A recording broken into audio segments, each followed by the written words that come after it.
तर विरोधी पक्ष नेत्यावरनं वेगवेगळे आरोप प्रत्यारोप आता होऊ लागलेले आहेत आणि सरकार असं म्हटलं जातं विरोधकांना संख्याबळाचं गणित कळत नाही. एक मिनिट, तुमचे कॅमेरे रेडी आहेत का?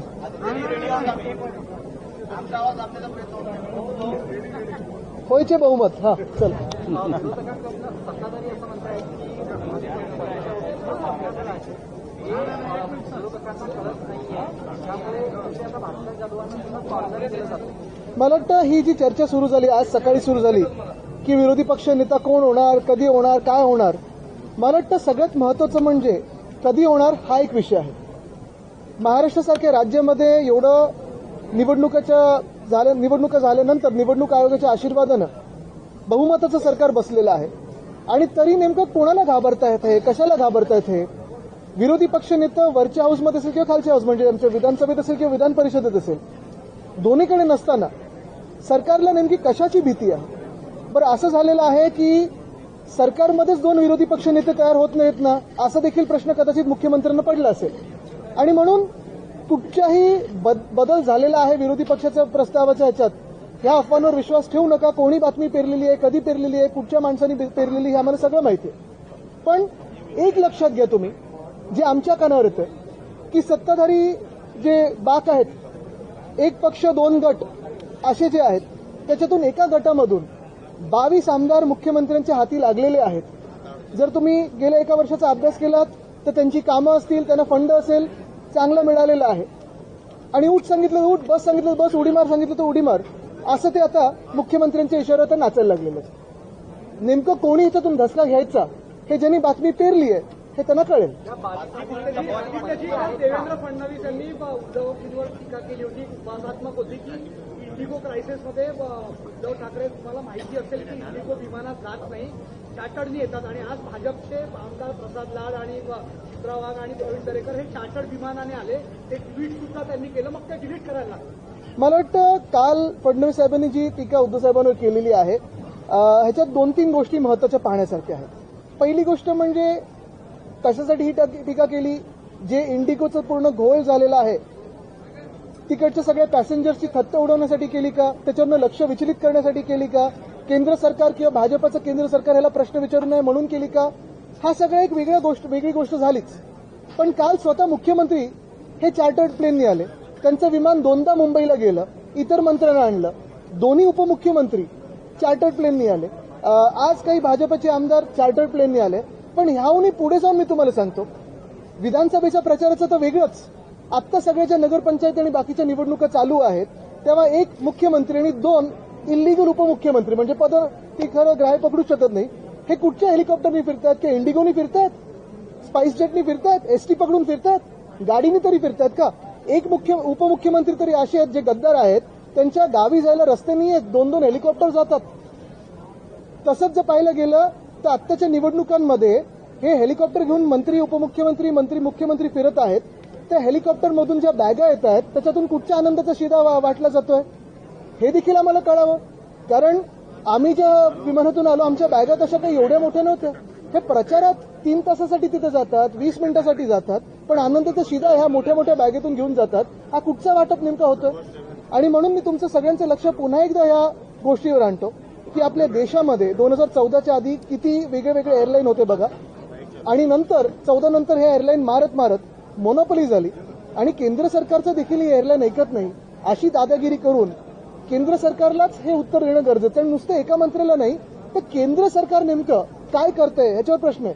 रुपये बघा पडलेला आहे, 90च्या पुढे गेलेला आहे. एशियामधली सगळ्यात खराब परफॉर्मिंग करन्सी ही आपली आहे रुपयाची. तसं पाहिलं गेलं तर शेतकरी आत्महत्या वाढलेल्या आहेत. परवा देखील आमचे जे खासदार आहेत ओमराजेजी, त्यांना उत्तर आलेलं आहे की महाराष्ट्र शासनाकडून प्रस्ताव आला नव्हता, आता आल्यानंतर म्हणजे हे सगळं उत्तर आल्यानंतर आता प्रस्ताव पाठवलाय कर्जमुक्ती किंवा जी काही मदत असेल ती. म्हणजे एका बाजूला साफ लोकांबरोबर खोटं बोलायचं आणि दुसऱ्या बाजूला थट्टा करून लोकांचं लक्ष विचलित करायचं, ही त्यांची प्रवृत्ती.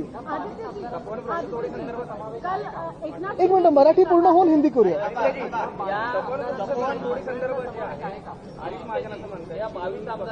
एक मिनिट हे करून इथे येतो. काय तपोवन संदर्भातली आपली भूमिका आहे. बघा, याच्यात गैरसमज म्हणजे तपोवन नाशिकमध्ये, मग आता मी ऐकलं ठाण्यामध्ये 700 झाडं ते मेंटल हॉस्पिटल आहे तिथे, परत मुंबईमध्ये संजय गांधी नॅशनल पार्क, हे देखील त्यांनी आता तिथे मंत्र्यांचे बंगले आहेत. तुम्हाला माहिती आहे येऊरमध्ये कोणाचे बंगले आहेत ते छाटायला जाणार, त्याचं वेगळं एक मॅप बनवतात, प्लॅन बनवतात. तसंच पाहिलं तर आपल्या नागपूरमध्ये इथे अजनी वन ते देखील मारायला चालले होते. मी मंत्री असताना ते थांबवलं होतं, तरी भाजपचे लोक ते कापायला मागेच आहेत. अरावली जे राजस्थान, गुजरात, हरियाणामध्ये आहे.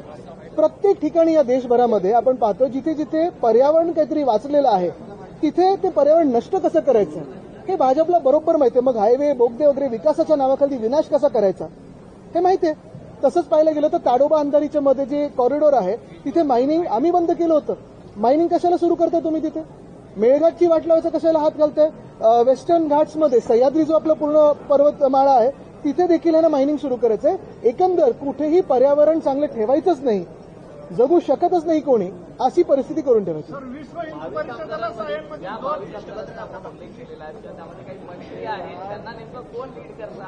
बघा, त्या 22 आमदारांमध्ये मी असं कोणतरी व्हाईस कॅप्टन म्हणून स्वतःला म्हणतात सुद्धा, ह्यांचे काय उद्योग धंदे चालतात ते मला माहित नाही. विश्व हिंदू परिषदेला साहेबमध्ये 2 एकर जमीन हा, पण त्याच्यात पुढे काय विश्व हिंदू परिषदेला नाही, पण त्याच्यात काही अनियमितता आहे का, घोटाळा आहे का, ते असेल तर सांगा, आम्ही आणू लोकांसोबत.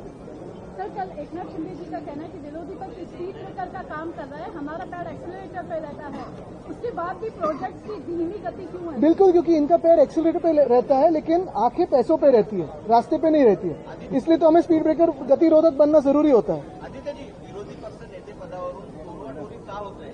सभापती, अध्यक्ष, मुख्यमंत्र्यांवरती सरकार योग्य नियम जेव्हा होईल तेव्हा आम्ही कळू असं म्हणतात. मुख्यमंत्री, सभापती आणि अध्यक्ष महोदयांवरती ढकलाढकली करतात, असं का होत असेल? आता तुम्ही टोलवाटोलीचा विषय घेतलाय, पण यांचं जे काही झोलवाझोलवी चालते ते थांबवण्यासाठी त्यांना आम्ही थांबू अशी भीती वाटते.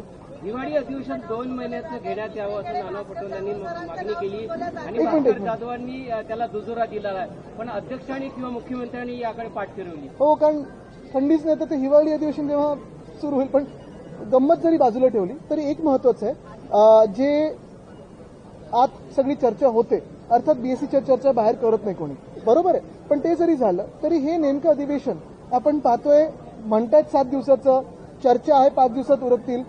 तसं पाहिलं गेलं तर सगळ्यात मोठं जे काही कामकाज आहे ते सप्लिमेंटरी डिमांडचं, पुरवणी मागण्यांचं. मग नेमकं काय नक्की चर्चेला तुम्ही आणणार आहात? कुठेतरी काही पॉलिसी चर्चा आणणार आहेत का? जी शेतकऱ्यांचं नुकसान झालं त्याच्यावर चर्चा होणार आहे का?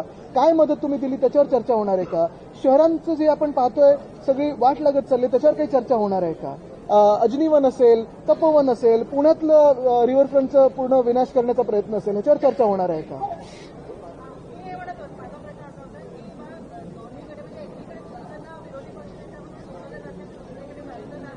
बिलकुल नाही, कुठेही दुमत नाहीये. आम्ही जे नाव पहिलं सुचवलेलं आहे तेच आहे.